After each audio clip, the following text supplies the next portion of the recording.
내공이 좀 쌓이면 원고 없이 설교를 할 줄 알았습니다.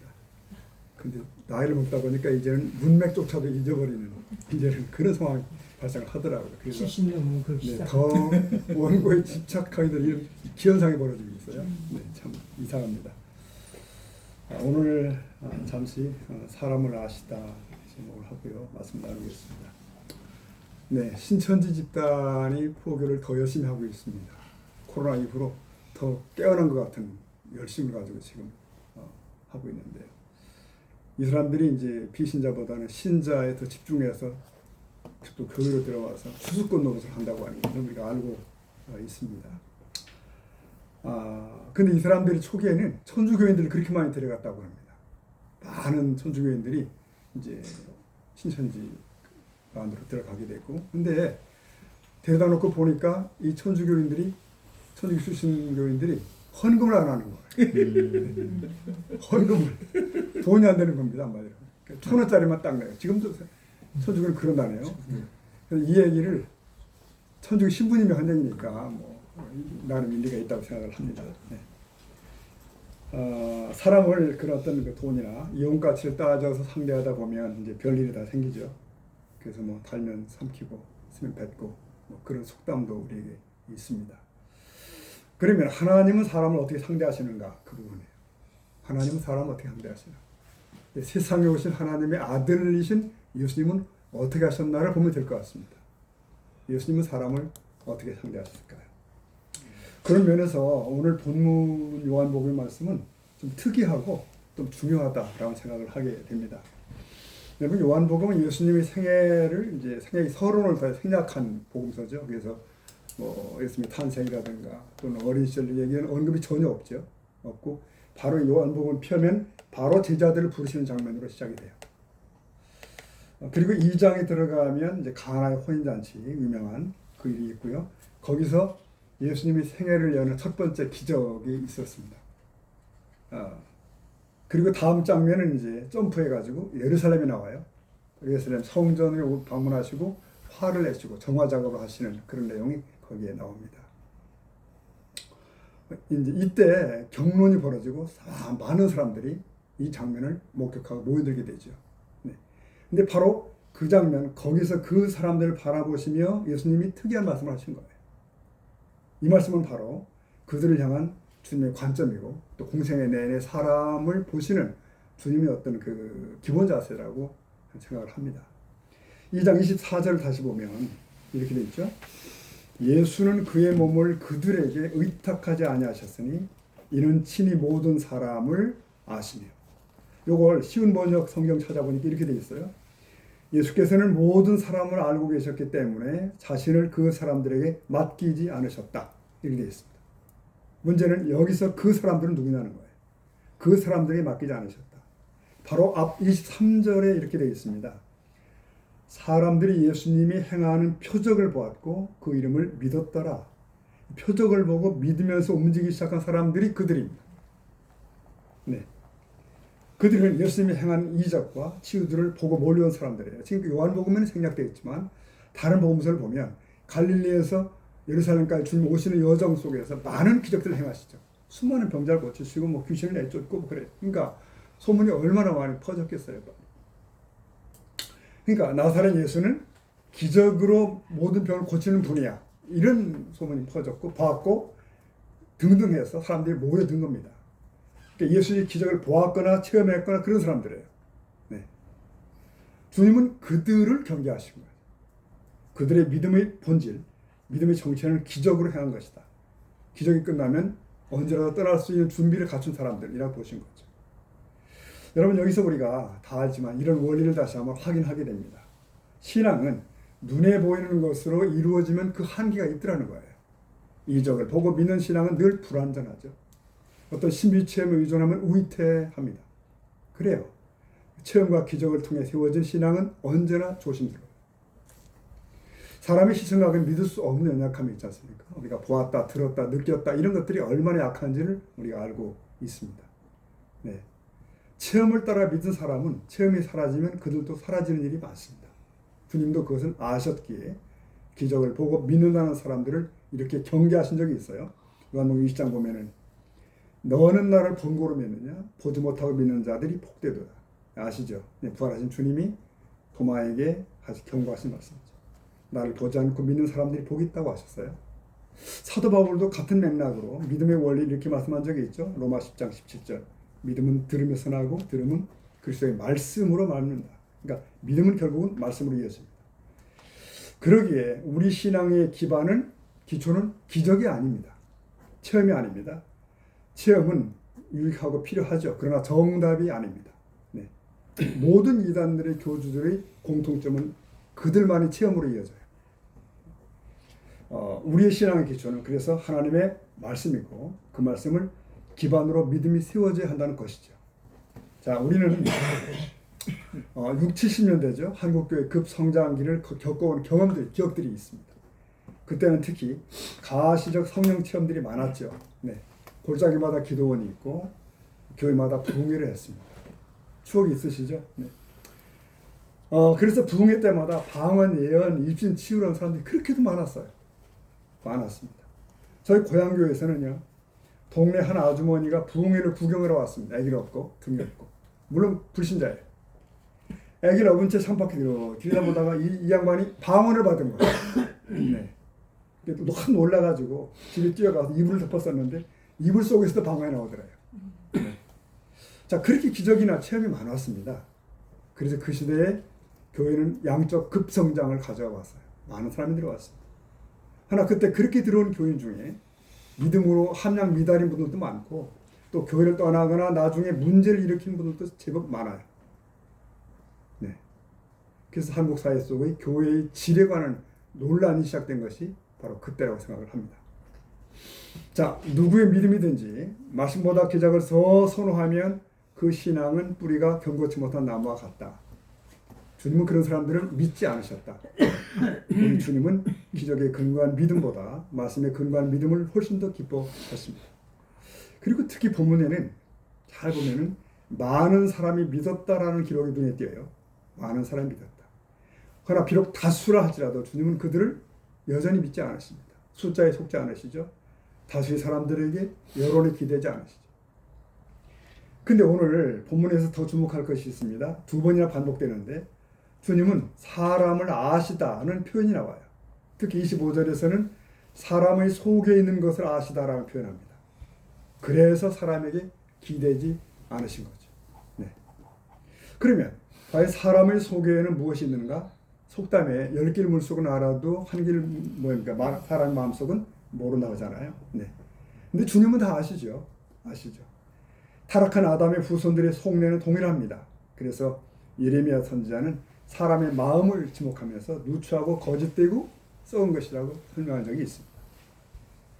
어느 날 예수님은 사람의 마음을 자세히 설명하셨죠. 마가복음 7장 21절 사람의 마음에서 나오는 것이 악한 생각, 곧 음란과 도적질과 살인과 등등등등 12개들 해보니까 왜 12개 뿐이겠어요? 더 많죠. 더 수많은 악한 것들이 사람의 속에서 나옵니다.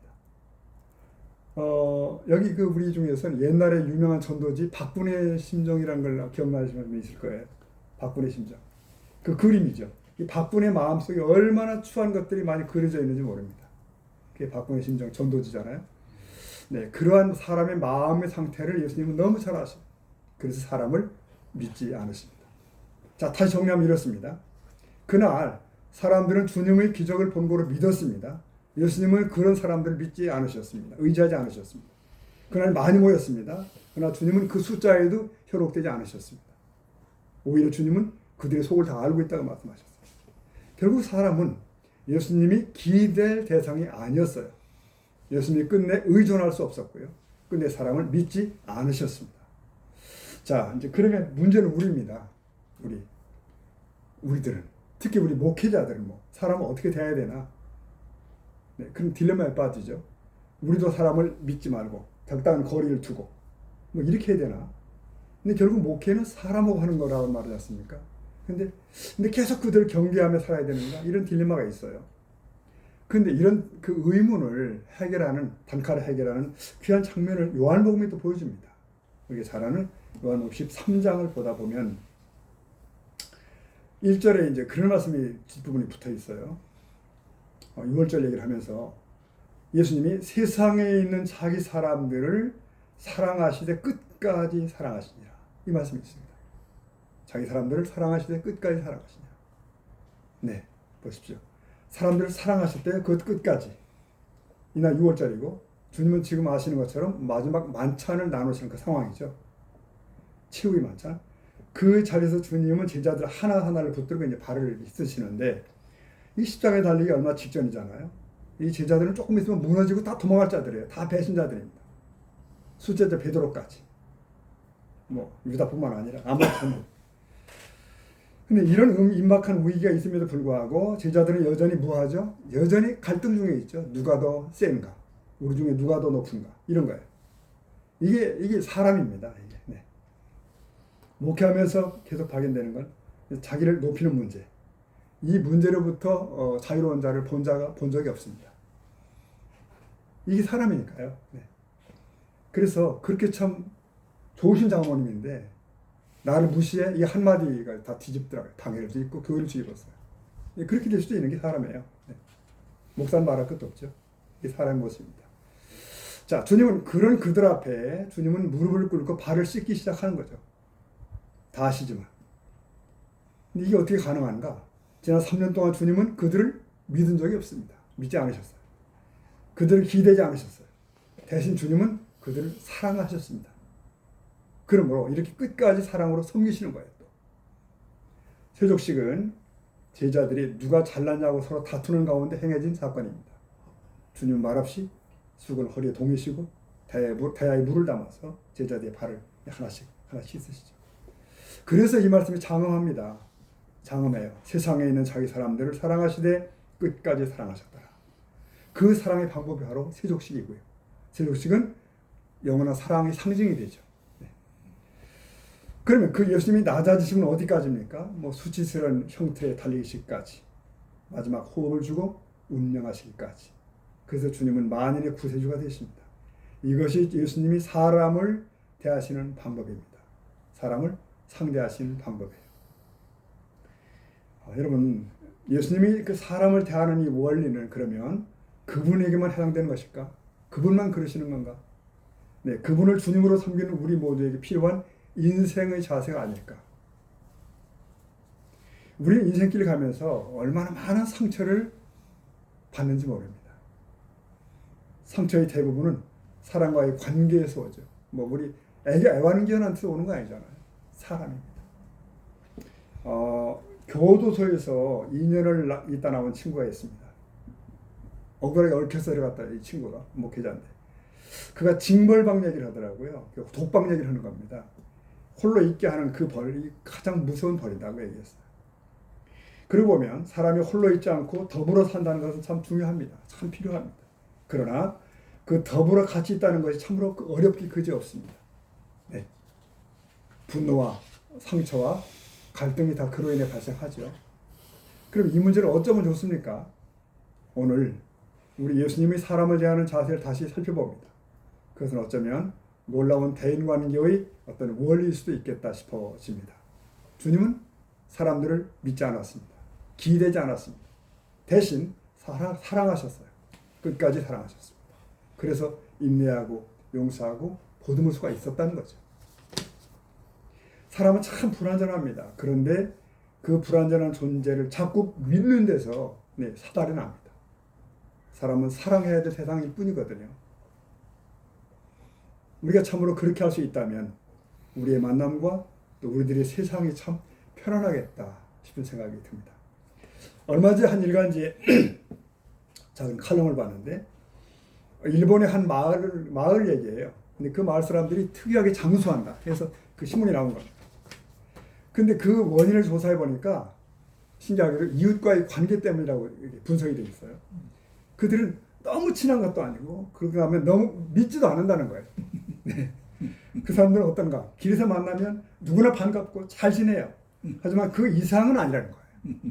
즉 집을 비우면 부탁할 정도는 되지만 서로 집에 숟가락까지 세울 필요는 없다는 거예요. 네. 편하게 서로 반말할 정도는 되는데 그 이상으로 엎어지지 않는다는 거죠. 그 적절한 거리의 편안함이 모두를 편하게 했다. 이게 이제 그 마을 장사한 마을의 원리라는 거예요. 근데 완전한 건 아니지만 일리는 있죠. 네, 뭔가 일리는 있는 것 같습니다. 인간이 참 불완전하기 때문에 너무 밀착하다 보면 문제가 반드시 터지죠. 그만큼 기대하게 되고 그만큼 바라게 되고 그게 안 되면 상처를 입는 거예요. 많은 부부관계도 그렇지 않을까요? 서로에게 사실 너무 기대는 거죠. 너무 상대를 지나치게 믿었기 때문에 실망하는 거죠. 사실은 얼마나 약한 존재인데 얼마나 연약한 존재입니까? 자녀 문제도 뭐 크게 다르지 않은 것 같습니다. 부모들은 내 자식에게 너무 많은 기대를 갖죠. 너무 믿죠. 네. 그러다가 어느 날 그게 아닌가에 비하면 그때는 힘들어지기 시작합니다. 우리 친구들도 그렇지 않을까요? 너 그럴 줄 몰랐다? 뭘 몰라요? 그게 원래의 모습입니다. 네. 다 이기적이고 다 부실한 존재예요. 아담 후손이니까. 네. 매듭을 그렇게 하겠습니다. 결론은 예수님이 눈이 맞다는 거예요. 예수님이 눈이 맞다. 그분은 사람을 보고 아셨습니다. 때문에 기대지 않고 믿지 않았습니다. 그럼에도 그분은 사람을 포기하지 않고 배척하지 않습니다. 대신 끝까지 사랑의 대상으로 삼았습니다. 심지어 자신을 버려 구원할 대상으로 삼으셨죠. 네, 저와 여러분, 오늘 우리도 그 주님을 좀 배워야 되지 않겠나 생각합니다. 사람을 믿지는 마십시오. 사람에 기대지 마십시오. 나의 목표는 하나죠. 끝까지 사랑하는 겁니다. 사랑하는 것. 왜? 사람은 나의 용서의 대상이고 나의 인내의 대상입니다. 제가 이 말씀 드릴 때 여러분 이 순간 누군가 얼굴이 떠오르신다면 맞습니다. 그 사람이야말로 나의 사랑이 필요한 사람이에요. 그는 나의 용서의 대상이고 나의 인내의 대상입니다. 제가 이렇게 말씀드리면 이렇게 사는 게 너무 힘들지 않아? 나는 늘 그래야 되나? 이런 생각이 얼핏 들기도 해요. 네. 그런데 이런 마음을 주님이 주셨습니다. 얘야, 너 자신 역시 누군가의 사랑이 필요하다 한다. 너도 그의 용서가 필요한 존재란다. 너 역시 연약한 사람이기에 그의 기다림이 필요하다 한다. 네, 그 사실이라면 주고받는 거죠. 네. 맞습니다, 여러분. 이렇게 사랑을 주고 사랑을 받으며 삽니다. 용서하며 용서를 받으며 이 세상을 살아야 합니다. 우리는 그런 존재입니다. 그러노라면 끝까지 나를 포기하지 않으신 그분, 나를 기다리시는 그 주님을 마주 대면한 날이 올 줄로 믿습니다. 기도하겠습니다. 예수께서 세상에 있는 자기 사람들을 사랑하시되 끝까지 사랑하십니다. 주님, 이 주님의 사랑의 방법을 저희가 터득하고 붙들 수 있기를 원합니다.